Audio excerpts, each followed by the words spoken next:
For those of you who weren't able to join us this past Sunday, we looked at the first chapter of Jonah. We saw the disobedience of God's prophet Jonah.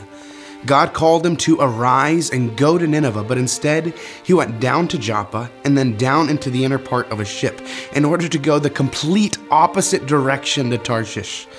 As a result of Jonah's disobedience, God hurled a great wind that caused a great storm on the sea. The sailors on the ship were terrified, so much so that they threw over their cargo that they were carrying to lighten the ship.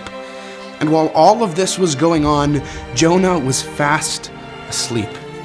The captain woke him, telling him again to arise and told him to call out to his God. The sailors cast lots to see whose fault the storm was, and the lots fell on Jonah. Jonah then revealed that his God was the God of heaven, who made the sea and the dry land. Jonah told them that they would have to throw him overboard in order for the storm to stop. So they reluctantly did so, and the storm stopped, causing them to worship the one true God. But for Jonah, in the midst of his certain death, stranded in the middle of the sea, God provided salvation in an unexpected way. A great fish swallowed him, and he was in the belly of the fish 3 days and 3 nights. This is a crazy story. But there are a few things that we have to notice. Our God is a powerful God, and his great strength ought to be feared. This powerful God has called us to obedience. But the mission in which he has called us isn't necessarily what we want to do. Often obedience is doing the unpleasant because a powerful, sovereign God has called us to do it.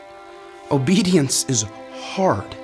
And just like Jonah, humanity fails at it regularly. We constantly fail to love the man stranded on the side of the road, or give priority to our sexual desires rather than our call to faithfulness. We are a sinful, broken people. I am a sinful, broken person. Scripture tells us that the consequence of my sin is certain death. But in the midst of my ugliness and grime, that I so try to cover up for others, in the midst of my sinfulness and impending death, God has provided an unexpected salvation. Salvation through a humble king who suffered an undeserved death so that I can have undeserved life. God has offered you salvation in the midst of your storm. What will be your response? I'd encourage you to join us this Sunday at 10 a.m. as we look at Jonah's response in chapter 2. We'll see you Sunday.